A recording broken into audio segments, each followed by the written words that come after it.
Let me just say good morning to everybody in the room here with us this morning. I also want to extend a good morning to every citizen of this country. I think my job amounts to ensuring that the public is properly informed of all law enforcement matters that arise during my tenure. I want to say that it has been, in my opinion, a very challenging 12 months since I have been Commissioner of Police. I came out with a plan, and so far we are sticking to the plan.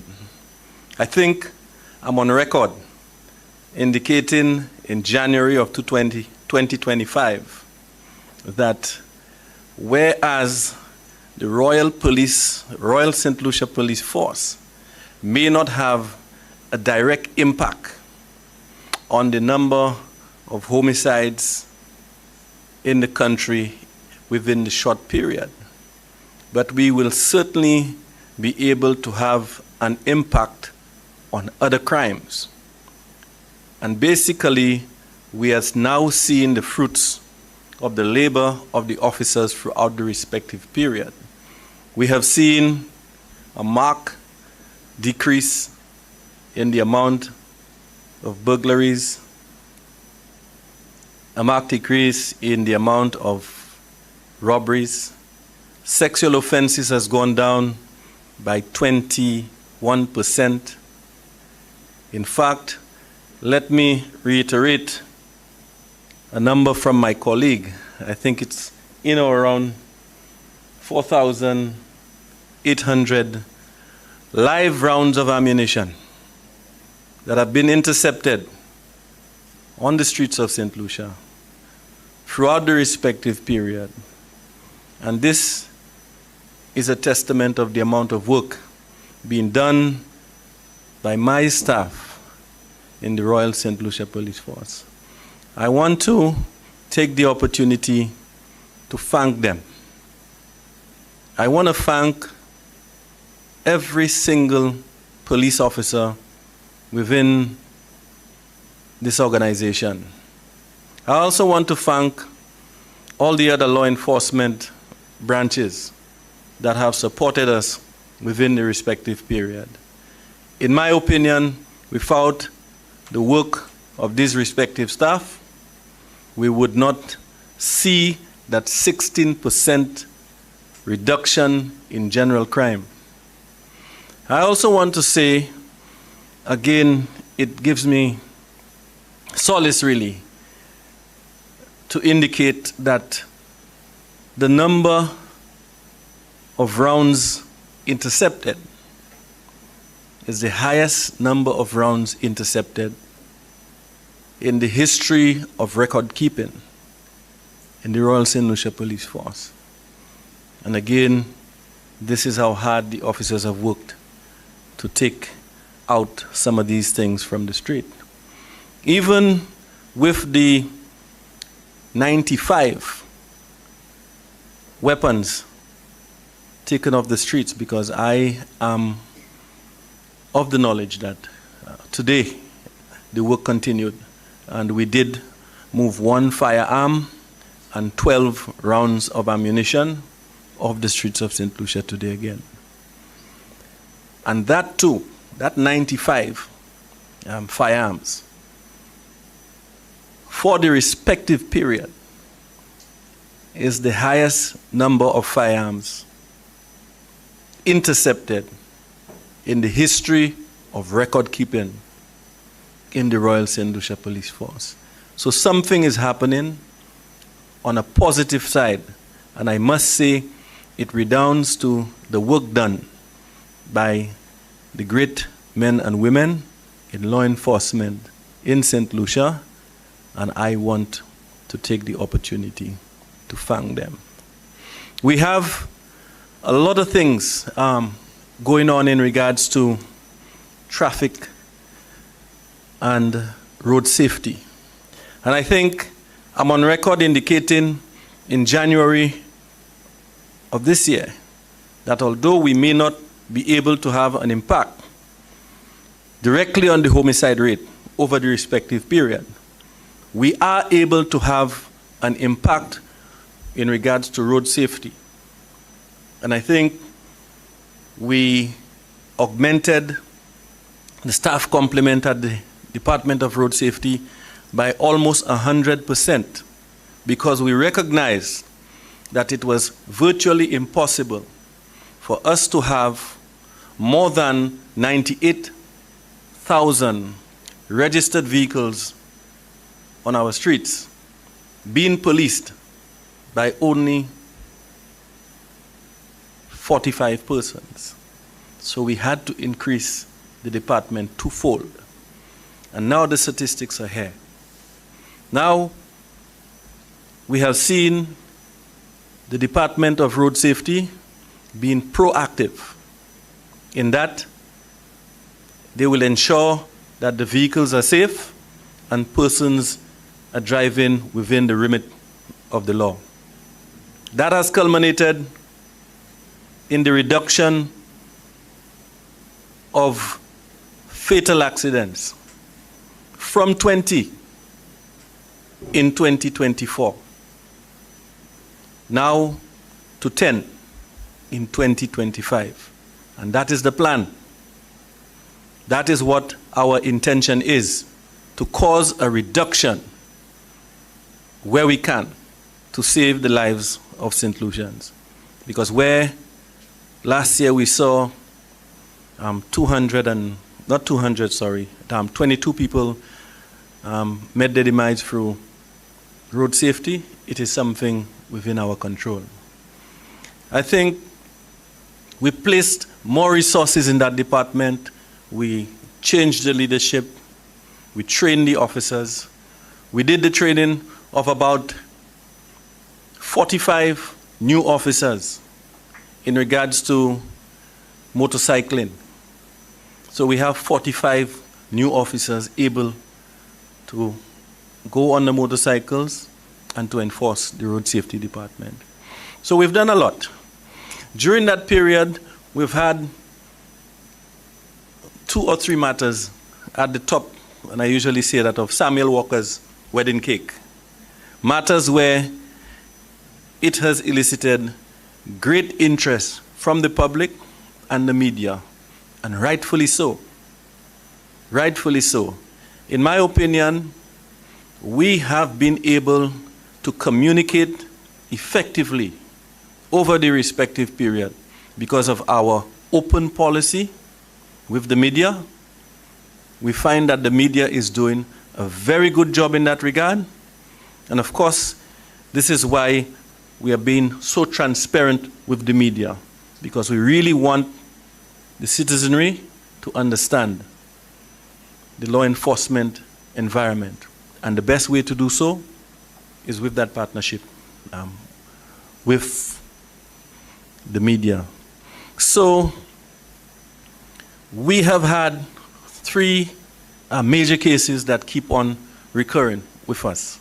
And one of them being the matter of the senior officer in the Royal St. Lucia Police Force, that particular allegations had been made in his regard.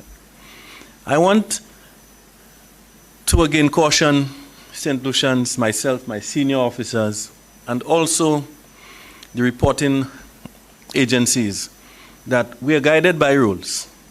And we do have Section 138 of the Criminal Code of St. Lucia that guides us in regards to how we relate things of crimes of a sexual nature. In that regard, I think 1 or 2 of the media houses may have erred in that they have not kept within the provision of 138 of the Criminal Code. But I guess that one would be discussed at a different level. I want to say, if the Criminal Code posits that we should not release names of victims, names of perpetrators, and particular matters in particular cases, neither I nor the media should infringe that particular provision. I have been monitoring. It was done on the last press conference. I have guided the press, but it has continued. In the matter that I made reference to, the matter with the senior person, I am on record indicating that when I first saw the file, I did say that the file seemed to be woefully inadequate in its contents. Because I'm a former investigator myself, I understand what is the necessary ingredients for particular allegations. And in my opinion, at the time, I thought it to be woefully inadequate. However, for the abundance of caution, I applied a more senior investigator with more experience to further investigate the matter. He investigated the matter further and submitted 4 files. The 4 files that he submitted, even though as Commissioner of Police, I am the one with the responsibility to effect charges, I said no. This matter needs to be brought to the attention of the Director of Public Prosecution, and so I did. I placed all 4 matters before the Director, and on the last occasion, I indicated that on 3 of the matters, there was no possibility of prosecution on the 3 matters. I will say again that the Director of Public Prosecution has contacted me. We have sat in a meeting on the last matter, and this is the same case with the last matter. So all allegations made against the respective senior person has no possibility of prosecution. This is the end in regards to that matter. In regards to the Shakadan Daniel matter, it is one that I said gave me renewed vigor to look at the ingredients and everything else surrounding the matter. The investigator for that matter was, the primary investigator for that matter was on vacation. I reassigned the investigator again to a more senior person, and they went over the file. It was reported to me by a number of reports that the issue in the matter was the fact that the primary evidence was not available and it was missing. In fact, the initial report on the missing evidence went back as far as 2018, 2019. That is the date for it. The formal investigation that was launched in regards to that matter, the missing exhibits, were done in or around May in 2023. That was the period where the initial investigation started. So I did give terms of reference to the investigators that we need to do one thing. We need to ensure that the exhibit room, where the exhibit was originally kept, along with its records, a good search is done of that area. That search culminated in the first instance where the exhibit was still not found. And then a subsequent search was done of the area, and we retrieved the said exhibits. Subsequent to the receiving of the exhibits, I have given instructions to get some intimate samples of some non-intimate samples of several of the police officers who worked at the station during that period. We've submitted the exhibit itself to the lab, and the lab will be cross-referencing the DNA with these non-intimate samples. Because we want to be sure of exactly what transpired in that station on that day. Because the police in every station has a duty of care. So we have to be very cautious when somebody dies in our custody. We have to understand what caused the death. In regards to the Kimberly DeLeon matter, we looked at the matter and we looked at all the evidence in the matter. The matter is actually now with the director and have been with the director of public prosecution. We have been confronted with a situation where the ballistics testing of the items that were intercepted was sent for testing. And subsequent to that, we are unable to put our hand on that particular piece of exhibit, which is, I think, the ballistic results. So we are now doing an investigation in and around that. So there's not much that I can say in regards to that, because that small part of the investigation has elicited another investigation. And that is how far the Royal St. Lucia Police Force will go to be transparent with the public. I know even some of the officers in the Royal St. Lucia Police Force may think that I am saying too much to the public, but I think the public is the persons that we serve, and we should serve them properly but transparently. We need to say exactly what the situation is and keep the persons abreast with what the situation is as it arises. As Commissioner of Police, I want to be a truthful Commissioner of Police. I want to be one that will say what the situation is, as it arises.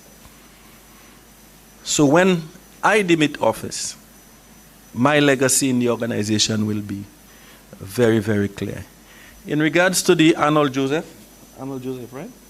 Arnold Joseph matter, I think I'm on record indicating that that matter, I have sent it for before an inquest. The matter with the alleged extrajudicial killings, the two related in the Vieux-Fort area, that too is before an inquest. I think, given my 12 months, had I been a traffic officer, I would have cited the Commissioner of Police for speeding, because I have done quite a bit within the respective time. Okay, so the Commissioner of Police is indeed moving with speed in all these related matters. And it is particularly because I don't want it to be a situation where cold cases go in abeyance and are not being dealt with. And whoever has the responsibility for the commissionership of this organization is again laden with that. So most of the cold cases that we could come out with and resolve, we should resolve it in one way or the other. If we cannot resolve it within a short period, then we take time to do so. I think that is all the major ones that I think that we had to address with the public interest. Any of them, Mr. Lamontagne, I may have missed? Beg your pardon? The wedding cake matters. We've done all? Yeah, I think these are the major issues. Ms. Romulus?